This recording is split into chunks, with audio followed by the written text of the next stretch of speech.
Hello everyone welcome to career quest. Hopefully ਤੁਸੀਂ ਸਾਰੇ ਵਧੀਆ ਹੋਵੋਗੇ ਤੇ ਬਹੁਤ ਅੱਛੇ ਤਰੀਕੇ ਦੇ ਨਾਲ ਆਪਣੇ ਪੰਜਾਬ ਦੇ ਕੰਪੀਟੀਟਿਵ ਐਗਜ਼ਾਮਸ ਦੇ ਲਈ ਤੁਸੀਂ ਤਿਆਰੀ ਕਰ ਰਹੇ ਹੋਵੋਗੇ।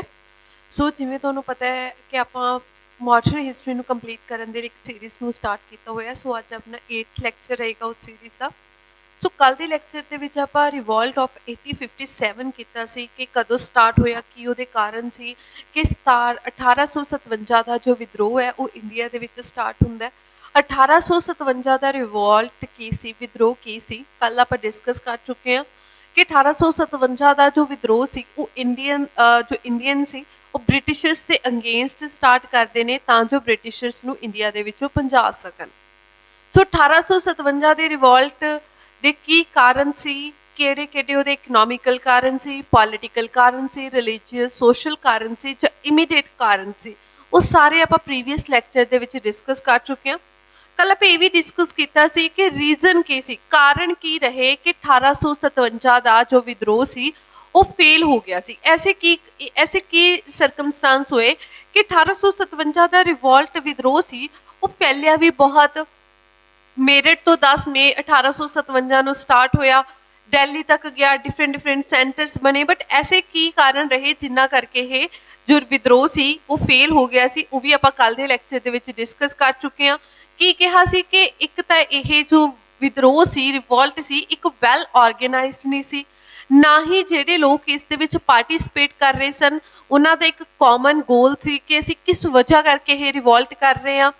ਇਸ ਤੋਂ ਇਲਾਵਾ ਇੰਡੀਆ ਦੀਆਂ ਸਾਰੀ ਕਲਾਸਿਸ ਜਿਵੇਂ ਬਿਜ਼ਨਸਮੈਨ ਹੋ ਗਏ ਜਾਂ ਫਾਰਮਰਸ ਹੋ ਗਏ, ਕੁਝ ਐਸੀ ਕਲਾਸਿਸ ਸੀ ਜਿਨ੍ਹਾਂ ਨੇ ਇਸ ਦੇ ਵਿੱਚ ਪਾਰਟਿਸਿਪੇਟ ਨਹੀਂ ਸੀ ਕੀਤਾ। ਤੇ ਇਸ ਤੋਂ ਇਲਾਵਾ ਜੋ ਸਾਡੇ ਇੰਡੀਅਨ ਸੀ ਉਹਨਾਂ ਕੋਲ ਨਾ ਤਾਂ ਚੰਗੇ ਕੁਆਲਿਟੀ ਦੇ ਇਕਵਿਪਮੈਂਟ, ਹਥਿਆਰ, ਵੈਪਨ ਸੀ as compare to Britishers. So ਜਿਨ੍ਹਾਂ ਕਾਰਨਾਂ ਕਰਕੇ ਇਹ ਕੀ ਹੋਇਆ ਸੀ, ਇਹ ਰਿਵੋਲਟ ਨੂੰ ਸੀ 1857 ਦਾ ਜੋ ਵਿਦਰੋਹ ਸੀ ਉਸਨੂੰ ਖਤਮ ਕਰਨਾ ਪਿਆ ਸੀ। ਸਭ ਤੋਂ ਵੱਡੀ ਗੱਲ ਤਾਂ ਕਿ ਇੰਡੀਅਨਸ ਦੇ ਵਿੱਚ ਲੈਕ ਆਫ ਯੂਨਿਟੀ ਨਹੀਂ ਸੀ, ਠੀਕ ਹੈ, ਇਕੱਠਤਾ ਤਾਂ ਕਦੇ ਇੰਡੀਅਨਸ ਦੇ ਵਿੱਚ ਦੇਖੀ ਹੀ ਨਹੀਂ ਗਈ ਸੀ, ਜਿਨ੍ਹਾਂ ਕਰਕੇ ਇਸ ਰਿਵੋਲਟ ਨੂੰ ਕੀ ਹੋਇਆ, ਹਾਰਦਾ ਜਾਂ ਤੁਸੀਂ ਇਹ ਕਹਿ ਦਿਓ ਇਹ ਰਿਵੋਲਟ ਨੂੰ ਖਤਮ ਕਰਨਾ ਪਿਆ। ਹੁਣ ਅੱਗੇ ਐਗਜ਼ਾਮ ਪੁਆਇੰਟ ਆਫ ਵਿਊ ਨਾਲ ਇੰਪੋਰਟੈਂਟ ਚੀਜ਼ ਹੋ ਜਾਂਦੀ ਹੈ ਕਿ ਨੇਚਰ ਕੀ ਸੀ, ਕਿਸ ਤਰੀਕੇ ਦਾ ਸੀ ਇਹ ਰਿਵੋਲਟ। ਕੱਲ ਦੇ ਲੈਕਚਰ ਦੇ ਵਿੱਚ ਵੀ ਆਪਾਂ ਡਿਸਕਸ ਕਰ ਚੁੱਕੇ ਹਾਂ ਕਿ ਕੁਝ ਹਿਸਟੋਰੀਅਨਸ ਇਸ ਨੂੰ ਕੀ ਕਹਿੰਦੇ ਸੀ ਕਿ ਇਹ ਇੱਕ ਸਪੋਏ ਮਿਊਟਨੀ ਸੀ, ਠੀਕ ਹੈ, ਵਾਰ ਆਫ ਸਪੋਏ ਸੀ, ਜਾਂ ਫਿਰ ਕਈਆਂ ਨੇ ਕਿਹਾ ਕਿ ਇਹ ਵਾਰ ਆਫ ਇੰਡੀਪੈਂਡੈਂਸ ਸੀ, ਫਸਟ ਇੰਡੀਪੈਂਡੈਂਸ ਵਾਰ ਸੀ, ਵੀਡੀ ਸਾਵਰਕਰ ਨੇ ਕਿਹਾ। ਸੋ ਇਸੇ ਤਰੀਕੇ ਦੇ ਨਾਲ ਸਭ ਦੇ ਆਪਣੇ ਆਪਣੇ view C. Nature of revolt, ਠੀਕ ਹੈ, ਉਹ ਕਹਿੰਦੇ ਇੱਕ ਮਾਸ ਰਿਵੋਲੂਸ਼ਨ ਸੀ, ਠੀਕ ਹੈ, ਬਿਲਕੁਲ ਇਹ ਵੈਸੇ ਮਾਸ ਰੈਵੋਲੂਸ਼ਨ ਸੀ ਕਿਉਂਕਿ ਬਹੁਤ ਸਾਰੇ ਲੋਕਾਂ ਨੇ ਇਸ ਦੇ ਵਿੱਚ ਕੀ ਕੀਤਾ ਸੀ, ਪਾਰਟਿਸਿਪੇਟ ਕੀਤਾ ਸੀ। ਅ ਫਿਊਡਲ ਅਪਰਾਈਜ਼ਿੰਗ ਸੀ, a wholly in practice and selfish sepoy mutiny ਸੀ ਕਿ ਇਹ ਇੱਕ ਕੀ ਸੀ, ਇੱਕ ਅਨਪ੍ਰੈਡਿਕਟੇਬਲ ਜੀ, ਤੁਸੀਂ ਕਹਿ ਲਓ ਕਿ ਇੱਕ ਅਨਪ੍ਰੈਡਿਕਟੇਬਲ ਜੀ, ਜਾਂ ਫਿਰ ਤੁਸੀਂ ਇੱਕ ਸੈਲਫਿਸ਼ ਸਪੋਏ ਮਿਊਟਨੀ ਕਹਿ ਦਿੰਦੇ ਸੀ। ਇਸ ਤੋਂ ਇਲਾਵਾ ਨੈਸ਼ਨਲ ਰਿਵੋਲਟ ਔਰ ਵਾਰ ਆਫ ਇੰਡੀਪੈਂਡੈਂਸ, ਇਹ ਚੀਜ਼ ਜਸਟ ਇੰਪੋਰਟੈਂਟ ਹੈ ਐਗਜ਼ਾਮ ਪੁਆਇੰਟ ਆਫ ਵਿਊ ਨਾਲ। ਇਹ ਕੀ ਸੀ, ਇੱਕ ਵਾਰ ਆਫ ਇੰਡੀਪੈਂਡੈਂਸ ਸੀ। ਇਹ ਸਟੇਟਮੈਂਟ ਕਿਸ ਦੇ ਦੁਆਰਾ ਕੀਤੀ ਗਈ ਸੀ, ਐਗਜ਼ਾਮ ਦੇ ਵਿੱਚ ਪੁੱਛਿਆ ਜਾਂਦਾ ਹੈ। ਕਈ ਲੋਕਾਂ ਨੇ ਇਸ ਨੂੰ ਨੈਸ਼ਨਲ ਰਿਵੋਲਟ ਵੀ ਕਿਹਾ ਸੀ, ਠੀਕ ਹੈ, ਇੱਕ ਨੈਸ਼ਨਲ ਰਿਵੋਲਟ, ਬਟ ਇਹ ਬਿਲਕੁਲ ਗਲਤ ਸੀ ਕਿਉਂਕਿ ਨੈਸ਼ਨਲ ਰਿਵੋਲਟ ਤਾਂ ਕਿਸੇ ਤਰੀਕੇ ਨਾਲ ਹੋ ਹੀ ਨਹੀਂ ਸੀ ਸਕਦਾ ਬਿਕਾਜ਼ ਉਦੋਂ ਤੱਕ ਤਾਂ ਜੋ ਨੇਸ਼ਨ ਵਰਡ ਸੀ ਉਹ ਤਾਂ ਪਤਾ ਵੀ ਨਹੀਂ ਸੀ ਕਿਸੇ ਨੂੰ ਕਿ ਨੇਸ਼ਨ ਵਰਡ ਕੀ ਹੈ। ਨੇਸ਼ਨ ਵਰਡ ਦਾ ਉਸ ਟਾਈਮ ਤੱਕ ਬਰਥ ਵੀ ਨਹੀਂ ਸੀ ਹੋਇਆ, ਸੋ ਇਸ ਨੂੰ ਨੈਸ਼ਨਲ ਰਿਵੋਲਟ ਤਾਂ ਬਿਲਕੁਲ ਨਹੀਂ ਸੀ ਕਹਿ ਸਕਦੇ। ਹਾਂ, ਵਾਰ ਆਫ ਇੰਡੀਪੈਂਡੈਂਸ ਇਸ ਨੂੰ ਕਿਸਨੇ ਕਿਹਾ ਸੀ, ਵੀਡੀ ਸਾਵਰਕਰ ਨੇ। ਮੈਂ ਕੱਲ ਵੀ ਕਰਵਾ ਚੁੱਕੀ ਹਾਂ, ਐਗਜ਼ਾਮ ਦੇ ਵਿੱਚ ਪੁੱਛਿਆ ਵੀ ਗਿਆ ਕਿ ਵਾਰ ਆਫ ਇੰਡੀਪੈਂਡੈਂਸ ਰਿਵੋਲਟ ਆਫ 1857 ਨੂੰ ਵਾਰ ਆਫ ਇੰਡੀਪੈਂਡੈਂਸ ਦਾ ਨਾਮ ਕਿਸ ਦੇ ਦੁਆਰਾ ਦਿੱਤਾ ਗਿਆ ਸੀ, ਤਾਂ ਵੀਡੀ ਸਾਵਰਕਰ ਜੀ ਦੇ ਦੁਆਰਾ ਦਿੱਤਾ ਗਿਆ ਸੀ। ਕੁਛ ਵਾਰ ਆਫ ਨੈਸ਼ਨਲ ਇੰਡੀਪੈਂਡੈਂਸ, ਸੋ ਇਸੇ ਤਰੀਕੇ ਦੇ ਨਾਲ ਹੀ ਨੈਸ਼ਨਲ ਵਿਊਜ਼ ਕੀ ਰਹੇ ਨੇ ਇਸ ਰਿਵੋਲਟ ਦੇ ਲਈ। ਕਹਿੰਦੇ it was a national revolt for a war of national independence ਜਾਂ first war of national independence, V D Savarkar ji ਨੇ ਕਿਹਾ ਸੀ। ਇਹ ਐਗਜ਼ਾਮ ਪੁਆਇੰਟ ਆਫ ਵਿਊ ਨਾਲ ਇੰਪੋਰਟੈਂਟ ਹੈ, ਐਗਜ਼ਾਮ ਦੇ ਵਿੱਚ ਪੁੱਛਿਆ ਜਾਂਦਾ। ਇਹ ਤਾਂ ਹੋ ਗਏ, ਹੁਣ ਤੱਕ ਆਪਾਂ ਡਿਸਕਸ ਕਰ ਚੁੱਕੇ ਕਿ ਸਭ ਡਿਫਰੈਂਟ ਹਿਸਟੋਰੀਅਨਸ ਜਾਂ ਲੋਕਾਂ ਦੀ ਪ੍ਰੈਡਿਕਸ਼ਨ ਕੀ ਸੀ 1857 ਦੇ ਵਿਦਰੋਹ ਨੂੰ ਲੈ ਕੇ। बट हुण आपां देखांगे कि एक्चुअल दे विच नेचर की सी, रीयल नेचर की सी 1857 ਦੇ ਰਿਵੋਲਟ ਦਾ। ਕਹਿੰਦੇ नॉट जस्ट अ स्पॉय म्यूटनी, ਇੱਥੇ ਉਹਨਾਂ ਨੇ ਕਲੀਅਰ ਕਰਤਾ ਸੀ ਕਿ ਉਹ ਇੱਕ ਸਪॉय म्यूटनी नहीं सी कि एक आर्मी ਦੇ ਲੋਕਾਂ ਨੇ ਇਕੱਠੇ ਹੋ ਕੇ ਵਿਦਰੋਹ ਕਰਤਾ ਸੀ। ਇਹ ਕਿਸੇ ਤਰੀਕੇ ਦੀ ਕਹਿੰਦੇ ਜਸਟ ਉਹਨਾਂ ਨੇ ਇੱਕ ਵਰਡ ਯੂਜ਼ ਕੀਤਾ, ਕਹਿੰਦੇ नॉट जस्ट अ स्पॉय म्यूटनी, ਕਹਿੰਦੇ ਇਕੱਲੀ स्पॉय म्यूटनी नहीं सी। large section of Indian belonging to different classes across different religions rose up against the foreign rule। ਕਹਿੰਦੇ ਕਿਉਂਕਿ ਇਸ ਜਸਟ ਸਪॉय म्यूटनी ਕਿਉਂ ਨਹੀਂ ਸੀ, ਕਿਉਂਕਿ ਇਹਦੇ ਵਿੱਚ ਇੰਡੀਅਨ ਦੇ ਡਿਫਰੈਂਟ ਕਲਾਸਿਸ ਨੇ ਇਸ ਦੇ ਵਿੱਚ ਪਾਰਟਿਸਿਪੇਟ ਕੀਤਾ ਸੀ। ਬਹੁਤ ਸਾਰੇ ਇੰਡੀਆ ਦੇ ਡਿਫਰੈਂਟ ਕੋਨਿਆਂ ਦੇ ਵਿੱਚ ਬੈਠੇ ਲੋਕਾਂ ਨੇ ਫੋਰਨ ਰੂਲ ਦੇ ਅਗੇਂਸਟ ਆਪਣੇ ਕੀ ਸੀ ਆਵਾਜ਼ ਜਾਂ ਆਪਣੇ ਸਟੈਪ ਚੱਕੇ ਸੀ ਇਸ ਰਿਵੋਲਟ ਦੇ ਨਾਲ ਮਿਲ ਕੇ। ਸੋ ਆਪਾਂ ਇਸ ਨੂੰ ਇਹ ਨਹੀਂ ਕਹਿ ਸਕਦੇ ਕਿ ਜਸਟ ਇੱਕ ਸਪॉय म्यूटनी ਸੀ। ਇਸ ਤੋਂ ਇਲਾਵਾ but definitely not a national revolt, कहते हाँ कहते पर यह किसी तरीके का कोई नैशनल रिवोल्ट नहीं सी हैगा, जिवें मैं पहला भी क्लीयर कर चुकी हाँ। कहते as Indian nation in its true modern sense did not itself exist in 1857। क्यों नहीं सी ये नैशनल रिवोल्ट, क्यों नहीं सी, क्योंकि कहते उदों तक India they which nation word की उपदी नहीं हुई सी। उदों तक लोगों नूं नेशन बारे राष्ट्र वर्ड बारे पता तक नहीं सी कि हुंदा की है। सो ये नैशनल रिवोल्ट तो हो ही नहीं सकता। इस तो इलावा लिमिट्स ऑफ पार्टिसिपेशन, कहते हाँ ये स्पॉय म्यूटनी नहीं सी बट ये बहुत सारे क्लासिस ने पार्टिसिपेट किया सी, बट ये जी पार्टिसिपेशन हुई सी बहुत ही लिमिटेड लोगों की हुई सी। इस तो इलावा कहते ये हाँ ये भी कह सकते हैं कि रियल नेचर के इन्हों के लोगों का मोटिव सेम नहीं सी कि 1857 के विद्रोह के जोड़े लोग पार्टिसिपेट कर रहे सन ब्रिटिशर्स के अगेंस्ट लड़ रहे सन, वो की सन उन्होंने मोटिव सेम नहीं सी कि किस वजह 1857 का विद्रोह अंग्रेजों के अगेंस्ट कर रहे हैं, तो उन्होंने एक कॉमन गोल नहीं सी ते उन्होंने जोड़े मोटिव सी वो की सी डिफरेंट सी। हुण देखेंगे कि कॉन्सिक्वेंसिस रिजल्ट की निकले 1857 के विद्रोह के। जे आप सिंपल वर्ड्स के विच गल करिए ना, 1857 के विद्रोह तो बाद जो ब्रिटिशर्स जो राणी सी जो अपने बैठे सी यूके दे विच जो सरकार बैठी सी उसनूं ये चीज़ का पता लग गया सी कि हुण ब्रिटिश ईस्ट इंडिया कंपनी किते ना किते इंडिया दे विच वीक होना शुरू हो गई है। सो 1857 ਦੇ ਵਿੱਚ ਉਹਨਾਂ ਨੇ ਇਹ ਚੀਜ਼ ਡਿਸਾਈਡ ਕੀਤੀ ਸੀ ਕਿ ਹੁਣ ਬ੍ਰਿਟਿਸ਼ ਈਸਟ ਇੰਡੀਆ ਕੰਪਨੀ ਨੂੰ ਸਾਈਡ ਕਰਕੇ ਇੰਡੀਆ ਦੇ ਵਿੱਚ ਹੁਣ ਕਰਾਊਨ ਰੂਲ ਆਏਗਾ। ਠੀਕ ਹੈ, 1857 ਦੇ ਰਿਵੋਲਟ ਤੋਂ ਬਾਅਦ ਬ੍ਰਿਟਿਸ਼ ਸਰਕਾਰ ਨੇ ਡਿਸਾਈਡ ਕੀਤਾ ਸੀ ਕਿ ਹੁਣ ਇੰਡੀਆ ਦੇ ਵਿੱਚੋਂ ਬ੍ਰਿਟਿਸ਼ ਈਸਟ ਇੰਡੀਆ ਕੰਪਨੀ ਨੂੰ ਸਾਈਡ ਤੇ ਕਰਕੇ ਇੰਡੀਆ ਦੇ ਵਿੱਚ ਕੀ ਹੈ ਕਰਾਊਨ ਰੂਲ ਲਾਗੂ ਕੀਤਾ ਜਾਏਗਾ, ਜਿਹਦੇ ਲਈ ਉਹ गवर्नमेंट ऑफ इंडिया एक्ट 1858 लैके आए सी, जिसनू good governance for India act भी कहा जाता है। सो आप देखते हैं कि ये रिजल्ट की होर की रिजल्ट निकले सी 1857 के रिवोल्ट के। फर्स्ट है कहते India came under British crown and companies rule ended. कहते जो 1857 के रिवोल्ट तो बाद उन्होंने पता लग गया सी कि ब्रिटिश ईस्ट इंडिया कंपनी तो हुण कंपनी के हत्थों तो इंडिया बाहर हो रहा है, उन्होंने इन्ना कैलिबर नहीं रहा कि वो इंडिया नूं हैंडल कर सकन। सो की होया सी कि इंडिया नूं हुण ब्रिटिश क्राउन रूल के अंडर लैके आ गए सी ते ब्रिटिश ईस्ट इंडिया कंपनी का जिहड़ा रोल सी ਜਾਂ रूल सी इसनूं खत्म किया सी। नैक्सट है कहते new structure of government of India. कहते इंडिया की गवर्नमेंट के लिए एक नवा स्ट्रक्चर लैके आए सी जिसनूं गवर्नमेंट ऑफ इंडिया एक्ट 1858 भी कहा जाता है। कहते रीकनस्ट्रक्शन ऑफ द इंडियन आर्मी, क्योंकि आप पिछे पढ़ के आए सी लैक्चर दे विच कि कुछ मिलटरी कारण भी सी जिन्ना करके 1857 का विद्रोह होया सी कि Indians they which J recruitment की जाती सी आर्मी दे विच तां जस्ट जिहड़े अपर क्लासिस के लोग सी उन्हां नूं रिक्रूट किया जाता सी, उन्हां नूं डबल पे नहीं सी दित्ती जाती, उन्हां नूं यूनीफॉर्म कंपलसरी की गई सी। सो ऐसे कुछ कारण सी आर्मी दे विच। सो जिस करके 1857 के रिवोल्ट तो बाद इन्हां ने इंडियन आर्मी दे विच कुछ रीकनस्ट्रक्शनस कीतियां सी, जिवें कि हुण जदों रिक्रूट करते सी आर्मी परसनस नूं तां हुण जो छोटियां जातां दे लोकां नूं भी रिक्रूट किया जाता सी, या फिर होर भी काफ़ी रेशो उन्होंने चेंज करती सी इंडियंस ते ब्रिटिशर्स सी। ਇਸ ਤੋਂ ਇਲਾਵਾ ਕਹਿੰਦੇ the policy of annexation was given up. ਕਹਿੰਦੇ ਹੁਣ ਕਰਾਊਨ ਰਾਣੀ ਜਦੋਂ ਆਈ, ਰਾਣੀ ਨੇ ਕਿਹਾ ਕਿ ਹੁਣ ਜੋ ਇਸ ਤੋਂ ਪਹਿਲਾਂ ਆਪਾਂ ਪੜ੍ਹਿਆ ਸੀ ਕਿ ਪੂਰੀ ਇੰਡੀਆ ਨੂੰ ਉਹਨਾਂ ਨੇ ਅਨੈਕਸ ਕਰ ਲਿਆ ਸੀ, ਜਿਸ ਨੂੰ ਆਪਾਂ ਪੋਲੀਟੀਕਲ ਕਾਰਨ ਦੇ ਵਿੱਚ ਪੜ੍ਹਿਆ ਸੀ ਕਿ ਇਹਨਾਂ ਨੇ ਡਾਕਟਰ ਲੈਪਸੇ ਰੂਲ ਸਟਾਰਟ ਕੀਤਾ ਸੀ, ਜਿਹਦੇ ਨਾਲ ਪੂਰੀ ਇੰਡੀਆ ਨੂੰ ਅਨੈਕਸ ਕਰਨਾ ਸਟਾਰਟ ਕੀਤਾ ਸੀ, ਕਬਜ਼ਾ ਕਰਨਾ ਸਟਾਰਟ ਕੀਤਾ ਸੀ। ਕਹਿੰਦੇ ਹੁਣ ਇਸ ਕਿ ਇੰਡੀਆ ਨੂੰ ਅਨੈਕਸ ਕਰਨ ਦੀ ਪਾਲਿਸੀ ਨੂੰ ਅਸੀਂ ਛੱਡਦੇ ਹਾਂ, ਹੁਣ ਕੋਈ ਵੀ ਇੰਡੀਆ ਦੀ ਸਟੇਟ ਨੂੰ ਅਸੀਂ ਸਟੇਟ ਦੇ ਉੱਤੇ ਕਬਜ਼ਾ ਨਹੀਂ ਕਰਾਂਗੇ। ਨੈਕਸਟ ਹੈ ਕਹਿੰਦੇ increase in racial animosity between the British and the Indians. ਕਹਿੰਦੇ ਉਹਨਾਂ ਨੇ ਕੀ ਕੀਤਾ ਸੀ, ਹੁਣ ਜਿਹੜਾ ਰੇਸ਼ੀਅਲ ਡਿਸਕ੍ਰਿਮੀਨੇਸ਼ਨ, ਠੀਕ ਹੈ, ਜੋ ਰੇਸ਼ੀਅਲ ਡਿਸਕ੍ਰਿਮੀਨੇਸ਼ਨ ਸੀ ਹੁਣ ਉਹ ਵੱਧਦਾ ਜਾ ਰਿਹਾ ਸੀ। ਠੀਕ ਹੈ, ਜਦੋਂ 1857 ਦਾ ਰਿਵੋਲਟ ਹੋਣ ਤੋਂ ਬਾਅਦ ਇਹਨਾਂ ਨੇ ਕੁਝ ਚੇਂਜਿਸ ਵੀ ਕੀਤੀਆਂ ਸੀ ਬ੍ਰਿਟਿਸ਼ ਸਰਕਾਰ ਨੇ, ਬਟ ਜੋ ਰੇਸ਼ੀਅਲ ਡਿਸਕ੍ਰਿਮੀਨੇਸ਼ਨ ਸੀ ਉਹ ਬਹੁਤ ਜ਼ਿਆਦਾ ਦੇਖਣ ਨੂੰ ਮਿਲਿਆ ਸੀ ਇੰਡੀਆ ਦੇ ਵਿੱਚ, ਕਿ ਇੰਡੀਅਨਸ ਦੇ ਰੰਗ ਦੇ ਨਾਲ ਬਹੁਤ ਭੇਦਭਾਵ ਕਰਨਾ ਸ਼ੁਰੂ ਹੋ ਗਏ ਸੀ।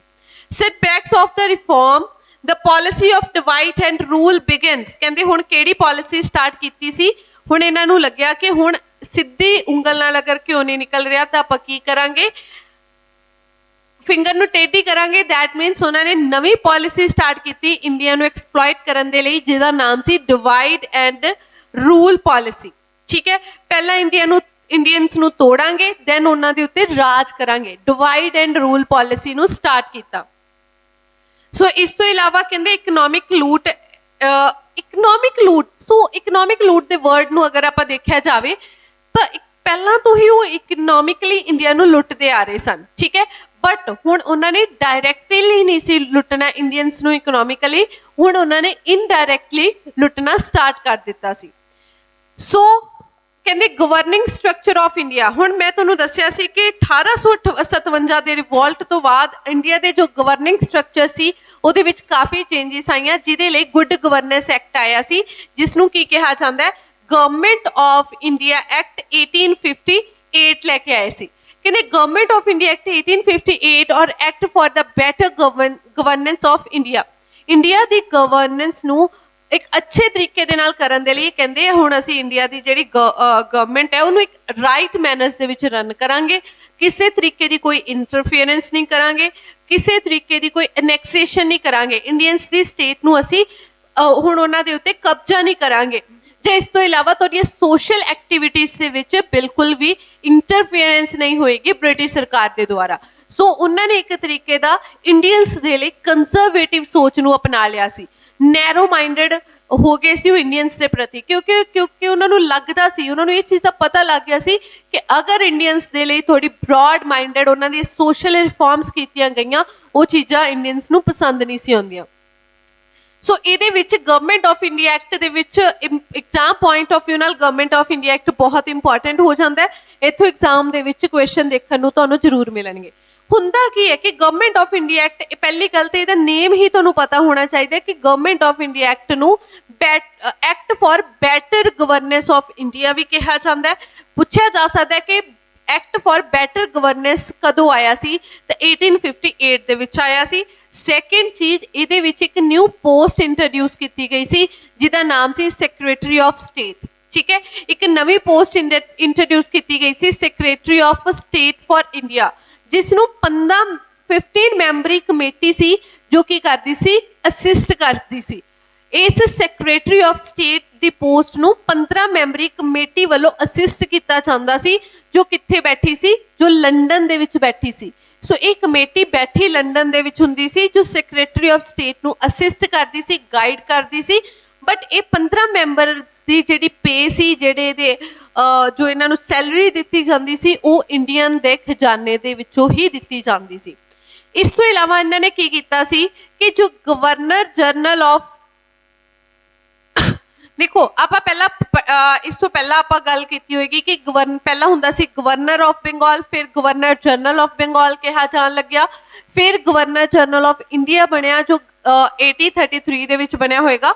ਹੁਣ governor general of India the post ਨੂੰ ਚੇਂਜ ਕਰ ਦਿੱਤਾ ਗਿਆ ਵਾਇਸਰॉय ਦੀ ਪੋਸਟ ਦੇ ਨਾਲ। ਸੋ ਮੈਂ ਇੱਥੇ ਤੁਹਾਨੂੰ ਸਾਰੇ ਦੇ ਸਾਰੇ ਹੀ ਲਿਖਵਾ ਦਿੰਨੀ ਆ ਕਿ ਪਹਿਲਾ ਗਵਰਨਰ ਕੌਣ ਸੀ। ਦੇਖੋ ਪਹਿਲਾ ਸੀ ਪੋਸਟ ਸੀ ਗਵਰਨਰ, ਜਸਟ ਕਿਹਾ ਜਾਂਦਾ ਸੀ गवर्नर ऑफ बंगाल। ठीक है, पहला की कहा जाता सी गवर्नर ऑफ बंगाल कहा जाता सी, फिर जिसनू चेंज करके कहा जान लग गया governor governor general of Bengal कहा जान लग गया। ठीक है जी। सो फर्स्ट एग्जाम दे विच पूछा जाता है who was first governor general of Bengal. The first governor general of Bengal कौन सी? Warren Hastings. ठीक है जी, वॉरेन हास्टिंग सी। सो ये जो उपाधि सी ये कदों दिती गई सी? Governor general regulating act of India.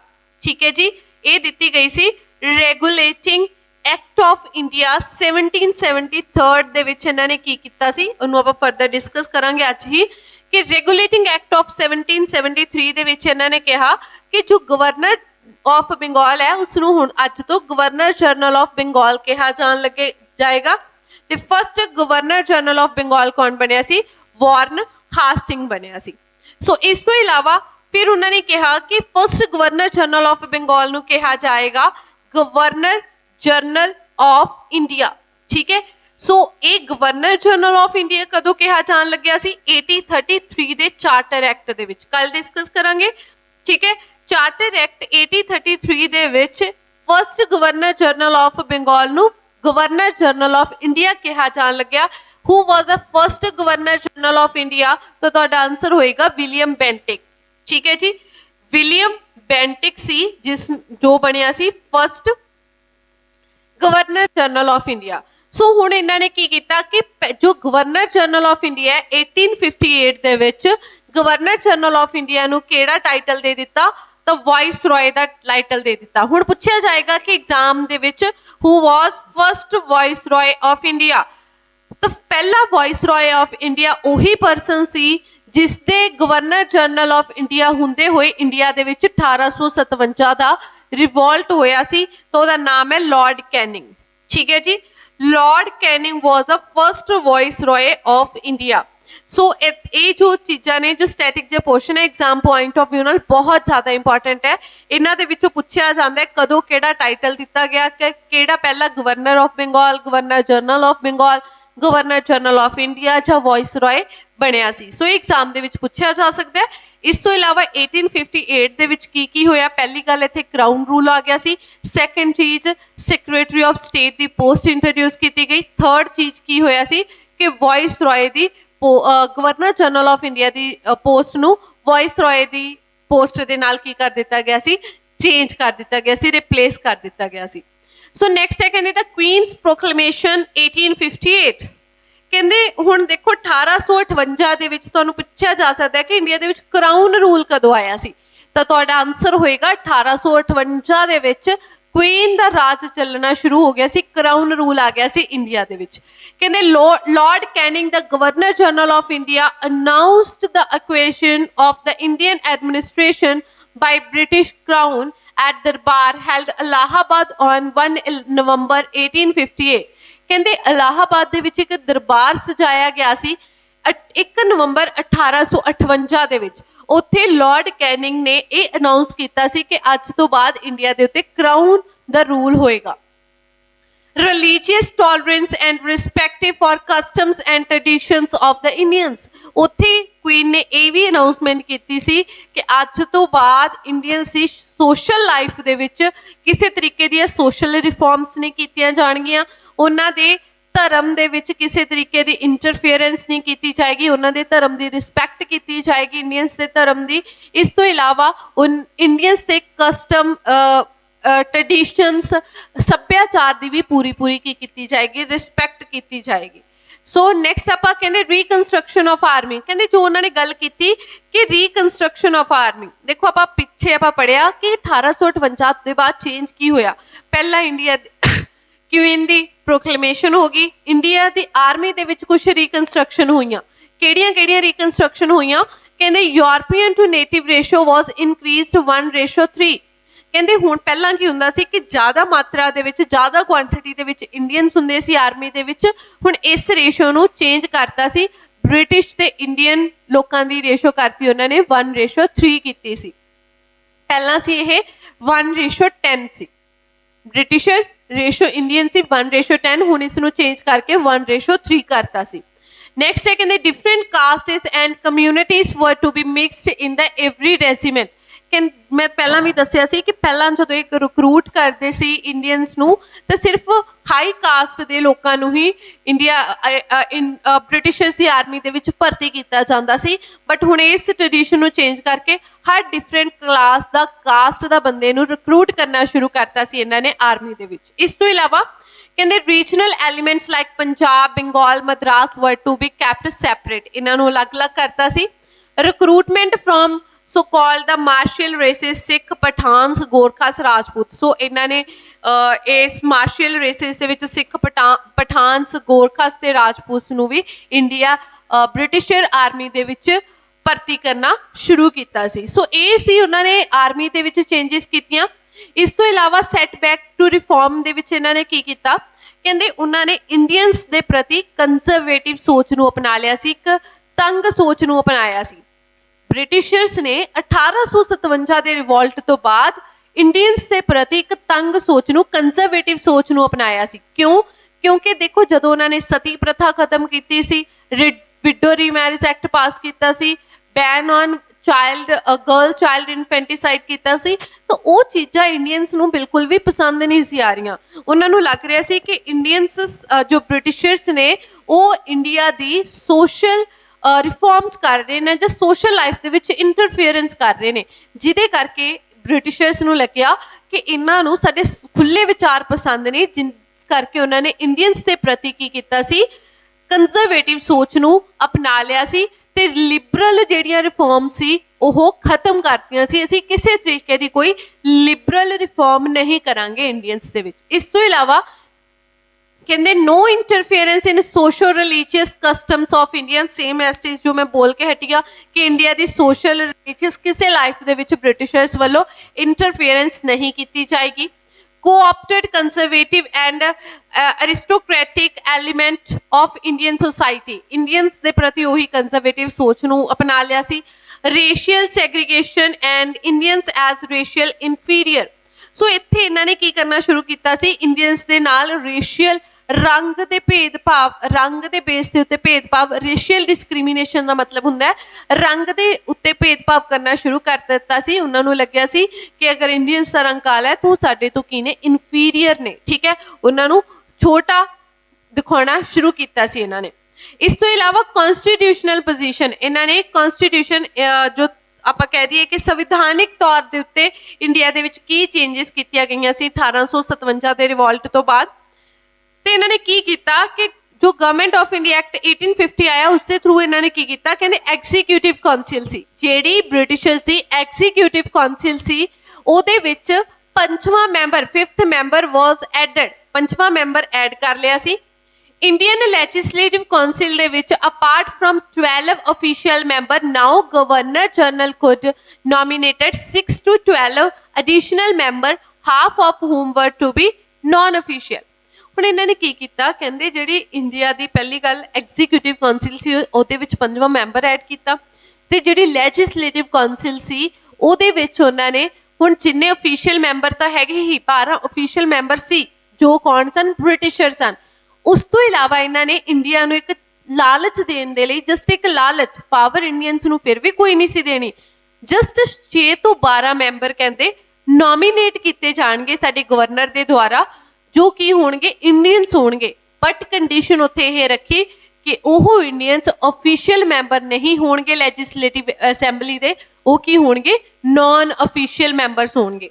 ਇਸ ਤੋਂ ਇਲਾਵਾ ਉਹਨਾਂ ਨੇ ਇੰਡੀਅਨਸ ਦੇ, ਹੁਣ ਐਗਜ਼ਾਮ ਪੁਆਇੰਟ ਆਫ ਵਿਊ ਨਾਲ ਇੰਪੋਰਟੈਂਟ ਆ ਜਾਂਦਾ ਹੈ ਕਿ ਇੰਡੀਆ ਦੇ ਲੈਜਿਸਲੇਟਿਵ ਕਾਉਂਸਲ ਦੇ ਵਿੱਚ ਕਿਹੜੇ ਇੰਡੀਅਨਸ ਨੂੰ ਨੋਮੀਨੇਟ ਕੀਤਾ ਗਿਆ ਸੀ, ਇਹ ਬਹੁਤ ਵਾਰ ਐਗਜ਼ਾਮ ਦੇ ਵਿੱਚ ਪੁੱਛਿਆ ਜਾਂਦਾ ਹੈ। ਤਾਂ ਆਨਸਰ ਹੋਏਗਾ ਮਹਾਰਾਜਾ ਪਟਿਆਲਾ ਨੂੰ, ਰਾਜਾ ਆਫ ਬਨਾਰਸ ਨੂੰ ਐਂਡ ਸਰ ਦਿਨਕਰ ਰਾਓ ਨੂੰ। ਇਹ 3 ਜਾਣੇ ਸੀ ਜਿਨ੍ਹਾਂ ਨੂੰ ਕੀ ਕੀਤਾ ਗਿਆ ਸੀ, ਨੋਮੀਨੇਟ ਕੀਤਾ ਗਿਆ ਸੀ ਗਵਰਨਰ ਜਨਰਲ ਦੇ ਦੁਆਰਾ। ਕਿੰਨਾ ਨੂੰ, ਮਹਾਰਾਜਾ ਆਫ ਪਟਿਆਲਾ ਨੂੰ, ਬਨਾਰਸ ਦੇ ਰਾਜਾ ਨੂੰ ਤੇ ਸਰ ਦਿਨਕਰ ਰਾਓ ਨੂੰ। ਇਹ ਚੀਜ਼ ਐਗਜ਼ਾਮ ਪੁਆਇੰਟ ਆਫ ਵਿਊ ਨਾਲ ਬਹੁਤ ਇੰਪੋਰਟੈਂਟ ਹੈ, ਐਗਜ਼ਾਮ ਦੇ ਵਿੱਚ ਪੁੱਛੀ ਜਾਂਦੀ ਹੈ। ਇਸ ਤੋਂ ਇਲਾਵਾ ਆਪਾਂ ਗੱਲ ਕਰਾਂਗੇ ਅੱਗੇ, ਫਿਰ ਹੁੰਦਾ ਇਸ ਤੋਂ ਪਹਿਲਾਂ ਨਾ ਕੁਝ ਐਕਟ ਆਏ ਸੀ ਜੋ ਮੈਂ ਪਹਿਲਾਂ ਡਿਸਕਸ ਨਹੀਂ ਕੀਤੇ, ਸੋ ਆਪਾਂ ਉਹਨਾਂ ਨੂੰ ਡਿਸਕਸ ਕਰ ਲੈਂਦੇ ਹਾਂ। कॉन्स्टिट्यूशन जो साडा बनिया देखो वो ना डिफरेंट डिफरेंट एक्ट्स नूं मिला के बनिया कि पहलां तो साडे विच की चेंजिस आंदियां गईयां। देखो एक रेगूलेटिंग एक्ट आया सी 1773 दे विच, ठीक है, रेगूलेटिंग एक्ट आया सी 1773 दे विच। इस दे विच बहुत सारियां चेंजिस होईयां।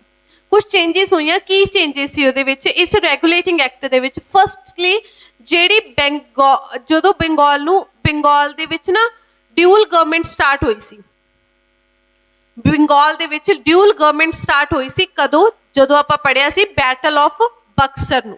बैटल ऑफ बक्सर आपां कदों पढ़ी सी 1764 दे विच हुई सी। सो साडी battle of Buxar, battle of Buxar तो बाद जो साडी गवर्नमेंट सी बंगाल दी वो ड्यूल गवर्नमेंट हो गई सी। किसने की सी? लॉर्ड क्लाइव ने, ठीक है जी। लॉर्ड क्लाइव ने ड्यूल गवर्नमेंट करती सी। ड्यूल गवर्नमेंट मैं एक बार रिकॉल करवा देनी आ, दीवानी ते निजामत अधिकार दो तरीके नाल जो बंगाल दी गवर्नमेंट सी वो वंडी गई सी। सो इस बंगाल दी ड्यूल गवर्नमेंट नूं खत्म किया गया इस रेगूलेटिंग एक्ट दे विच। किसने किया? लॉर्ड कॉर्नवालिस ने, ठीक है, सॉरी लॉर्ड हास्टिंग ने, हाँ जी, लॉर्ड हास्टिंग ने इसनूं खत्म किया, ठीक है। रेगूलेटिंग एक्ट दे विच लॉर्ड हास्टिंग ने की किया? इस ड्यूल गवर्नमेंट नूं खत्म किया अंडर रेगूलेटिंग एक्ट 1773। इस तो इलावा इस रेगूलेटिंग एक्ट 1773 दे विच पहली कहंदे सुप्रीम कोर्ट बनी।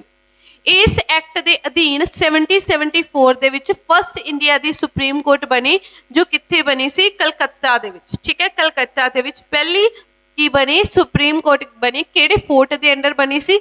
विलियम फोर्ट दे अंडर फर्स्ट सुप्रीम कोर्ट बनी सी। सो ये सी साडा रेगूलेटिंग एक्ट। सो आपां देख लैंदे आ पहला कहंदे it is provided for the establishment of Supreme Court at Calcutta 1774। कहंदे इस रेगूलेटिंग एक्ट ने की कीता कि 1774 दे विच एक सुप्रीम कोर्ट बनाई जो कलकत्ते विलियम फोर्ट दे विच बनी। इस ड्यूल गवर्नमेंट नूं खत्म किया। इस तो इलावा जो गवर्नर ऑफ बंगाल सी उसनूं गवर्नर जनरल ऑफ बंगाल बनाया। इस तो इलावा कहंदे it created executive council for governor general of Bengal. कहंदे इन्हां ने जो गवर्नर जनरल ऑफ बंगाल है उहदे लई एक अलग तो एग्जीक्यूटिव काउंसिल बनाई सी। It made the governors of Bombay and Madras presidencies subordinate to the Governor General of Bengal। Actual ਦੇ ਵਿੱਚ ਹੁੰਦਾ ਸੀ ਕਿ ਪਹਿਲਾਂ ਇੱਕ ਗਵਰਨਰ ਹੁੰਦਾ ਸੀ ਬੰਗਾਲ ਦਾ, ਠੀਕ ਹੈ, ਇੱਕ ਗਵਰਨਰ ਹੁੰਦਾ ਸੀ ਬੰਬੇ ਦਾ ਤੇ ਇੱਕ ਗਵਰਨਰ ਹੁੰਦਾ ਸੀ ਮਦਰਾਸ ਦਾ। ਇਹ ਤਿੰਨੋਂ ਹੀ ਪ੍ਰੈਜ਼ੀਡੈਂਸੀਜ਼ ਰਿਪੋਰਟ ਕਿਹਨੂੰ ਕਰਦੀਆਂ ਸੀ? ਲੰਡਨ ਦੇ ਵਿੱਚ, ਠੀਕ ਹੈ, ਲੰਡਨ ਦੇ ਵਿੱਚ ਰਿਪੋਰਟ ਕਰਦੀਆਂ ਸੀ। ਬਟ इस रेगूलेटिंग एक्ट दे 1717 के अधीन इन्होंने की किया कि गवर्नर जनरल ऑफ बंगाल नूं गवर्नर जनरल ऑफ मद्रास ते बॉम्बे दे उपर बिठाता, ठीक है। गवर्नर ऑफ बंगाल नूं गवर्नर ऑफ बॉम्बे ते मद्रास के उपर हैड बनाता जिसनूं कहा जान लग्या गवर्नर जनरल ऑफ बंगाल। ते पहला गवर्नर जनरल ऑफ बंगाल कौन बनिया सी? विलियम हास्टिंग बनिया सी। सो इस तो इलावा कहते it established board of control for managing political affair. So इन्होंने पॉलिटिकल अफेयर राजनीतिक काम धंधे सांभण दे लई एक बोर्ड ऑफ कंट्रोल भी बनाया सी। सो ये चीज़ां ने इंपॉर्टेंट रेगूलेटिंग एक्ट 1773 दियां जो एग्जाम पॉइंट ऑफ व्यू नाल बहुत इंपॉर्टेंट है तो तुहानूं एग्जाम दे विच पुछियां जाणगियां। नैक्सट आ जांदा साडा Pitt's India Act. Pitt's India Act दे विच की होया? देखो पिट्स इंडिया एक्ट एग्जामिनर ने पहला ये पूछना कि रेगूलेटिंग एक्ट किहड़े साल दे विच आया सी? 1773 दे विच आया सी। उस तो बाद आया उस दे विच कुछ चेंजिस करन दे लई रेगूलेटिंग एक्ट दे विच कुछ चेंजिस करन दे लई साडे कोल आंदा पिट्स इंडिया एक्ट जो आंदा है 1784 दे विच, ठीक है जी। पिट्स इंडिया एक्ट कदों आंदा है? 1784 दे विच आंदा है। जो इंडिया की जिहड़ी एडमिनिस्ट्रेशन है, जो इंडिया का प्रबंधक ढांचा है जां इंडिया की गवर्नमेंट है उसनूं दो हिस्सिਆਂ ਦੇ ਵਿੱਚ ਵੰਡ ਦਿੰਦਾ ਹੈ। ਇੱਕ ਨੂੰ ਬਣਾ ਦਿੰਦਾ ਹੈ कोर्ट ऑफ कंट्रोल ਤੇ ਇੱਕ बोर्ड ऑफ कंट्रोल, ठीक है। Board of control and court of control बना दिंदा है। देखो एक दे कोल की कह दिंदे ने कि कोर्ट ऑफ मैंबर है वो की करनगे पॉलिटिकल सिस्टम नूं समझन के कि जो भी इंडिया दे विच पॉलिटिक्स के रिगार्डिंग कोई डिसीजन लेना है वो कोर्ट ऑफ मैंबरस डिसाइड करेगा। तो जो बोर्ड ऑफ कंट्रोल है वो डिसाइड किहड़े चीज़ों को मैनेज करेगा जो इंडिया दे विच ट्रेड ਤੇ ਕਮਰਸ ਹੋ ਰਿਹਾ ਉਸ ਨੂੰ ਬੋਰਡ ਆਫ ਕੰਟਰੋਲ ਦੇ ਦੁਆਰਾ ਕੀ ਕੀਤਾ ਜਾਏਗਾ, ਹੈਂਡਲ ਕੀਤਾ ਜਾਏਗਾ। ਸੋ ਇੱਥੇ ਦੇਖ ਲੈਂਦੇ ਆਪਾਂ, ਕਹਿੰਦੇ Pitt's India Act 1784 named for the British prime minister William Pitt ਦੇ ਨਾਮ ਦੇ ਉੱਤੇ ਇਹ ਪਿਟਸ ਇੰਡੀਆ ਐਕਟ ਆਇਆ ਸੀ। Establish dual system of control by British, ਕਹਿੰਦੇ ਇੱਥੇ ਕੀ ਕੀਤਾ ਗਿਆ ਸੀ, ਡਿਊਲ ਸਿਸਟਮ ਸਟਾਰਟ ਕਰ ਦਿੱਤਾ ਗਿਆ ਸੀ ਬ੍ਰਿਟਿਸ਼ ਦੇ ਜੋ ਇੰਡੀਆ ਦੇ ਵਿੱਚ ਜੋ ਗਵਰਨਮੈਂਟ ਚਲਾ ਰਹੇ ਨੇ ਉਸ ਨੂੰ ਕੰਟਰੋਲ ਕਰਨ ਦੇ ਲਈ। Government and East India company, ਦੇਖੋ ਇੱਥੇ ਕੀ ਕੀਤਾ ਗਿਆ ਸੀ ਕਿ ਜੋ ਕਰਾਊਨ ਰੂਲ ਆਇਆ ਤੇ ਈਸਟ ਇੰਡੀਆ ਕੰਪਨੀ ਦੀ ਪਾਵਰਸ ਨੂੰ ਡਿਵਾਈਡ ਕੀਤਾ ਸੀ, ਈਸਟ ਇੰਡੀਆ ਦੀ ਕੰਪਨੀ ਦੀ ਪਾਵਰ ਨੂੰ ਥੋੜਾ ਘੱਟ ਕਰਤਾ ਸੀ।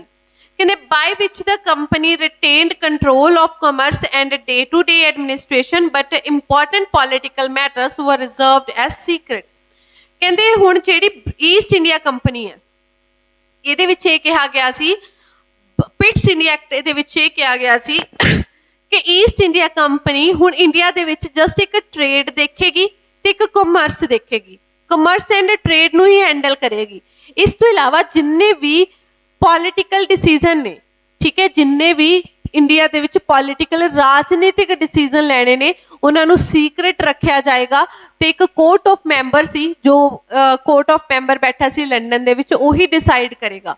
ਤੇ ਬਸ ਈਸਟ ਇੰਡੀਆ ਕੰਪਨੀ ਕੋਲ board of control C, East India company ਜਿਸ ਦੇ ਕੋਲ ਜਸਟ ਹੁਣ ਇੱਕ ਹੀ ਅਧਿਕਾਰ ਸੀ, ਇੱਕ ਹੀ ਕੰਮ ਸੀ ਕਿ ਇੰਡੀਆ ਦੇ ਵਿੱਚ ਜੋ ਟ੍ਰੇਡ ਕਮਰਸ ਹੋ ਰਿਹਾ ਉਸ ਨੂੰ ਹੈਂਡਲ ਕਰਨਾ। ਸੋ ਇੱਥੋਂ ਸਾਨੂੰ ਆਈਡੀਆ ਲੱਗ ਸਕਦਾ ਹੈ ਕਿ ਪਿਟਸ ਇੰਡੀਆ ਐਕਟ ਦੇ ਵਿੱਚ 1784 ਦੇ ਵਿੱਚ ਈਸਟ ਇੰਡੀਆ ਕੰਪਨੀ ਦੀ ਜਿਹੜੀ ਪਾਵਰ ਸੀ ਜਾਂ ਇੰਡੀਆ ਦੇ ਉੱਤੇ ਕਮਾਂਡ ਸੀ ਉਹ ਹੋਰ ਵੀ ਜ਼ਿਆਦਾ ਘੱਟ ਹੋ ਗਈ ਸੀ। ਸੋ ਇਸ ਦੇ ਨਾਲ ਹੀ ਸਾਡਾ ਅੱਜ ਦਾ ਲੈਕਚਰ ਕੰਪਲੀਟ ਹੁੰਦਾ ਹੈ। ਹੋਪਫੁਲੀ ਤੁਹਾਨੂੰ ਇਹ ਲੈਕਚਰ ਸਮਝ ਆਇਆ ਹੋਵੇਗਾ ਤੇ ਵਧੀਆ ਲੱਗਿਆ ਹੋਵੇਗਾ। So thank you so much.